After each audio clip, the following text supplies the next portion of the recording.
At this time, I'd like to introduce to you a very special guest who can provide some more perspective for us. Tom worked as an explosives technician for Controlled Demolition, Inc., the top-rated explosive demolition firm in the world, owned by the Loiseau family during the years surrounding 9/11 as an explosives loader for about 3 years. 2.5 altogether, actually. He placed explosives in many buildings to prepare them for demolition. He was licensed by the New York Fire Department to handle explosives. He worked on major projects such as the Seattle Kingdome, Three Rivers Stadium, Philadelphia Naval Hospital, Keyspan gas holders in New York, among others. His work is published in the book Implosion by Black Dog Publishing. Let's ask Tom what he thinks about the destruction of World Trade Center 7. Mr. Tom Sullivan. Tom? Thanks, Richard. Thanks, Richard. Well, first of all, Tom, we had somebody call CDI, Controlled Demolition, Inc., and they told him that they've never heard of you. Well, that's not surprising since I haven't worked for those guys for about 10 years. And I really wouldn't have expected the front office to remember me. But I wanted to say tonight that I don't represent CDI here tonight. But I want to also add that I was very fortunate to be able to be trained by the very best in the business.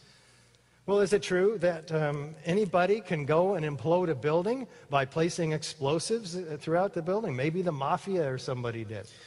No, no hitmen here. No, it takes experts. Absolutely not. You need experts. But let me explain briefly. First, you have to weaken the building, and that's after studies are done by structural engineers to explain exactly how the building was built in the first place. At that point, staircases are cut at intervals, firewalls are removed, elevator shafts are cut, including the rails, and the elevator car is removed.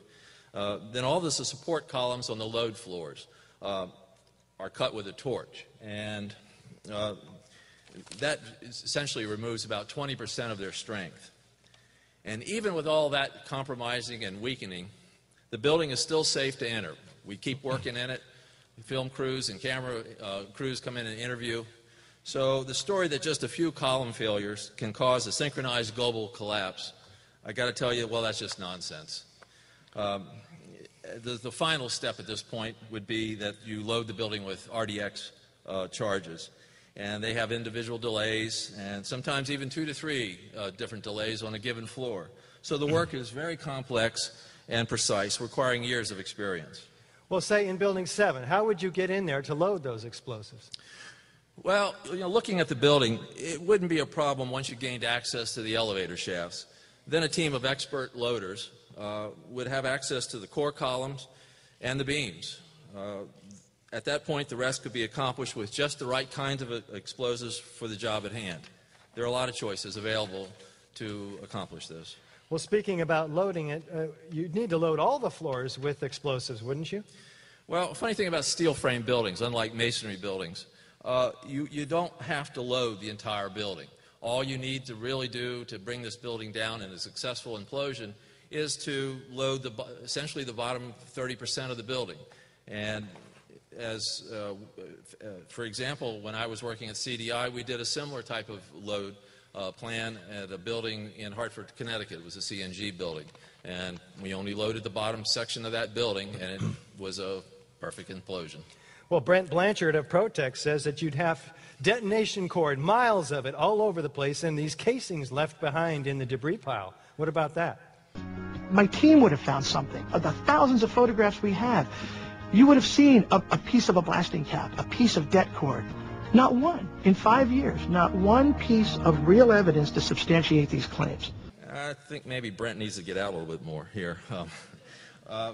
First off, wireless detonators have been available for years. You look at any action movie, you see these things going off all the time. And of course, the military has them.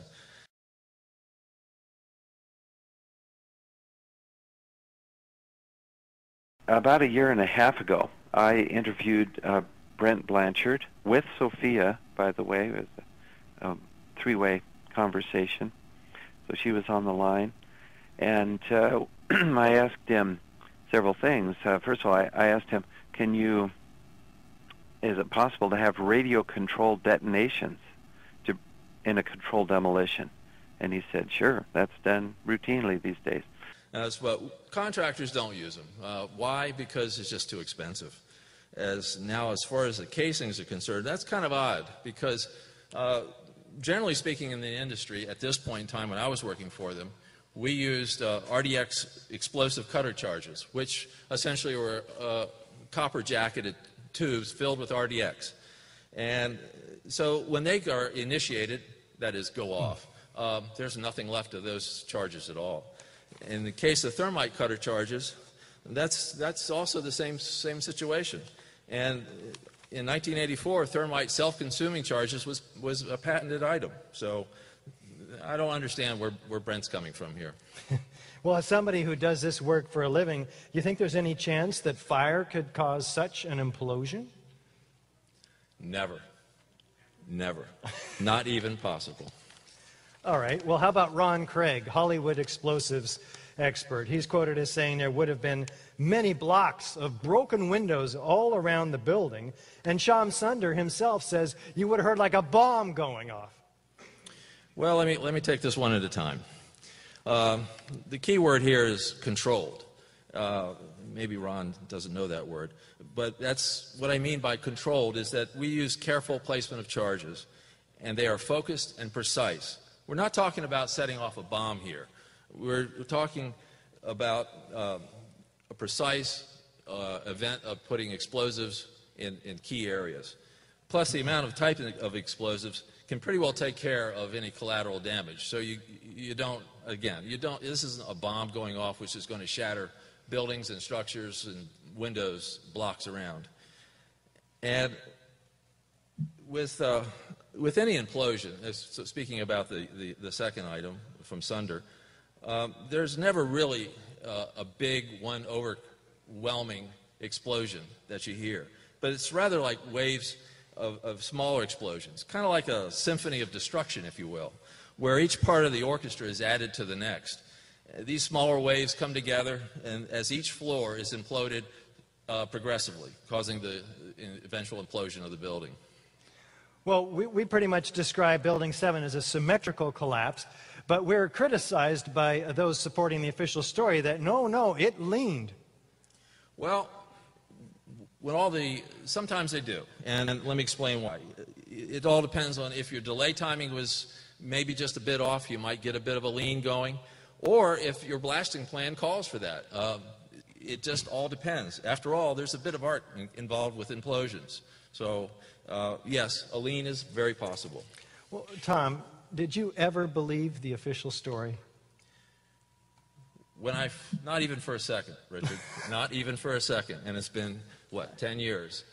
It took me 4 years to catch up, and you saw it on the first day. Well, you have to understand, I've spent a lot of time at that point watching implosion after implosion after implosion that I had personally participated in.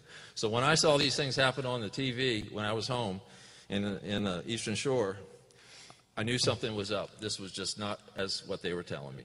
The building fell with such precision, free fall speed, no reasons given. Like the towers, it just fell.